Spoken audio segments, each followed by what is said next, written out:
Hello, my name is Letitia Onoha, and today our video is going to focus on topic called home and school connection. Specifically, we will look at ways to recognize the cultural and linguistic resources English learners possess.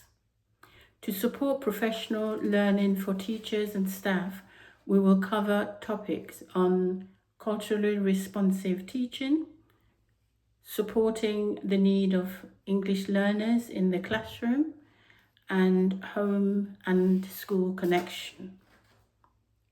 So looking at the first topic then, which is culturally responsive teaching, we know that students' cultural background impacts on every aspect of their education. For example, communication.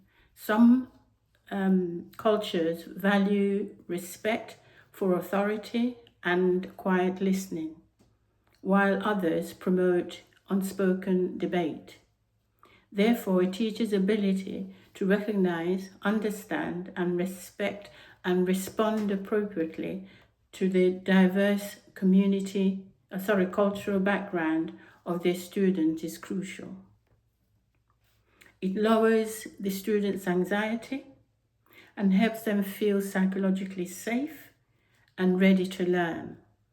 Also, learning becomes more meaningful and relatable. So another thing we would look at under culturally responsive teaching is how to integrate English language cultural values appropriately.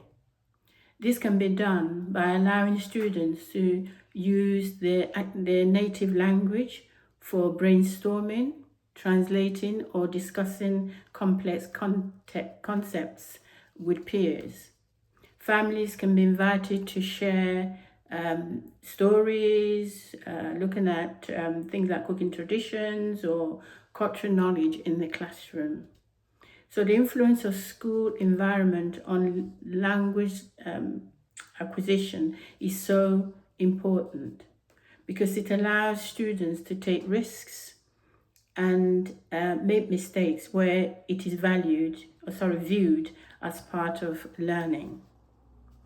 Looking at these steps to create an inclusive classroom, a teacher can integrate students' cultural background or their real world experiences into the daily curriculum.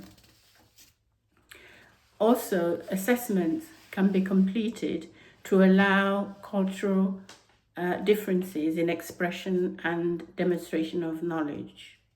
The next topic on our radar is supporting the needs of English learners in the classroom.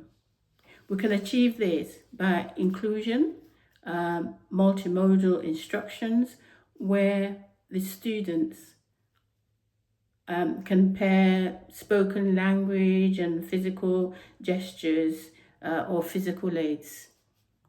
We can use, or rather the teacher can use students' language to develop concepts.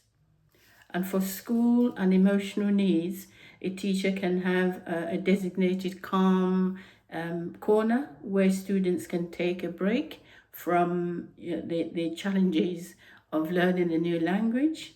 And also they can have picture cards or emotional charts that they can use, something visual they can use to be able to express their emotion in real time. So the last topic is home and school connection. As we know, family and community practices, commonly known as funds of knowledge, provides the cultural, linguistic, and social foundation for language learning. So valuing a student's home language and cultural practices treats diverse linguistic background as strengths and not a barrier. So building strong family, community, and school partnership relies on establishing ongoing dialogues. Things like using messaging apps, translating translated phone calls, and parents can even take leadership roles in schools. For example, the parent-teacher advisory teams can accommodate parents, and also the local businesses can help with events that are non-school related. For example, they can hold fairs or even literacy classes. They can obviously help in that as well. So finally, leveraging home language as an asset can involve encouraging students and families to use their native language at home. The classroom can have materials, for example, school menus and newsletters made available in multiple languages. So in summary then, the overall aim as teachers is to help close the inequality gap faced by our diverse student population. And to achieve this, we must view cultural and linguistic differences as an asset and not a deficit. Okay, this ends our presentation. Thank you very much for your time.